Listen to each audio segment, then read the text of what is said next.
9व्या अध्यायाच्या 30व्या श्लोकात याच श्रीमद भगवद्गीतेत हे स्पष्ट लिहिलं आहे की हे अर्जुन, अतिशय अति दुराचारी व्यक्ती जरी असेल आणि ती भगवानाला मानत असेल, तिला साधू समजलं पाहिजे. बघा, या नकलीचं आहे काही ज्ञान? हे पहा, श्रीमद भगवद्गीता.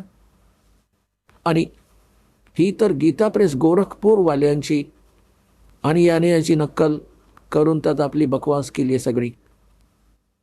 हे पहा, अध्याय नंबर 9 आणि याच्या श्लोक नंबर 30 मध्ये म्हटलंय, जर कोणी अतिशय दुराचारी ही अनन्य भावाने माझा भक्त होऊन मला पूजत असेल तर तो साधू मानण्यायोग्य आहे. आता सांगा,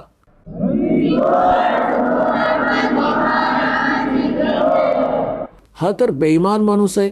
याने जनतेच्या उद्धाराचा नाही तर काळाच्या जाळ्यात अडकवण्याचा ठेका घेतलाय. आता सूक्ष्म वेदात म्हटलंय की के कुष्टी होवे संत बंदगी कीजियो, होवे शाके विश्वास चरण चित दीजियो. परमात्म्याने म्हटलं आहे की जरी एखाद्या भक्ताला खोर झाले असतील, कितीही दुःख असेल कर्माचं, आणि तो भक्ती मार्गाला लागला असेल तर त्याचा तिरस्कार नका करू, त्याचा दुस्वास करू नका, त्यालाही प्रेम द्या. तो भक्ती करत आहे, तो भक्त झाला. आणि वेश्येचा विश्वास, भगवानावर श्रद्धा असेल, भगवानाला मानत असेल वेश्या, म्हणतात तिच्याकडे चांगल्या नजरेने पहा. तिचं नशीब घडवा त्या मुलीचं. ठीक आहे, कर्माच्या आधारानं कोणी कसाही झाला असेल, कोणी डाकू झाला, कोणी दारुडा, कोणी अजून काही, तर एकदा जर या मार्गाला लागले आहेत पूर्ण विश्वासाने तर दुष्कर्मही सुटतील. आणि हा काय काय म्हणत आहे की कोणी अतिशय दुराचारी व्यक्ती असेल तर तो देव होऊ शकतो का? म्हणून अभिलाष दासला नाही म्हटलं गीतेत राक्षस आसुर. कारण की गीता सांगते की अतिशय दुराचारी व्यक्तीही जरी असेल तरी त्याला साधू मानलं पाहिजे.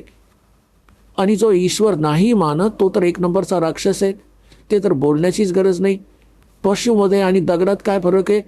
जर इतका मंदबुद्धी माणूस आहे की भगवान नाही आहे, आणि मग काय तुझं काय डोकं आहे? ते नाश केला, सगळा बट्ट्याबोळ केला या नकली लोकांनी अध्यात्म मार्गाचा. स्वतःकडून स्वतःच्या मनाप्रमाणे कथा रचल्या. आता पुण्यात्म्यांनो, याची सगळी फोल खोलतो, फार वेळ नाही लागणार, कारण आज मानव समजूतदार आहे. आजपर्यंत या मानवाकडे कोणता असा पर्याय नव्हता ज्याच्याशी तो तुलना करू शकेल. तर दासाने ही तुलना करण्याची ISI मार्कवाली वजनमाप वाटली आहेत. आता मिनिटभरात तोलू. आपण ऐकत होता जगद्गुरु तत्वदर्शी संत रामपालजी महाराज यांचे मंगल प्रवचन, ज्यांच्या शुभ आशीर्वादाने संपूर्ण विश्वामध्ये 500 पेक्षा जास्त नामदीक्षा केंद्र आहेत, जिथे निशुल्क नामदीक्षा दिली जाते. निशुल्क नामदीक्षा प्राप्त करण्यासाठी आणि अधिक माहितीसाठी संपर्क करा 7030303951 7030303952. अद्वितीय आध्यात्मिक ज्ञान वाचण्यासाठी, पाहण्यासाठी आणि ऐकण्यासाठी संत रामपालजी महाराज ॲप अवश्य डाउनलोड करा किंवा आमची वेबसाईट www.jagadgururampalji.org वर विजिट करा. आम्हाला सोशल मीडियावर फॉलो करा. सर्व पवित्र धर्मांच्या पवित्र शास्त्रांवर आधारित प्रमाणित अनमोल पुस्तक ज्ञानगंगा किंवा जगण्याचा मार्ग यापैकी कोणतेही एक पुस्तक निशुल्क मागवण्यासाठी आपण आम्हाला आपले पूर्ण नाव, पूर्ण पत्ता, पिनकोड आणि फोन नंबर सह लिहून 7030303951 किंवा 7030303952 या नंबरवर SMS करू शकता किंवा 7030303950 या नंबरवर व्हॉट्सअप देखील करू शकता.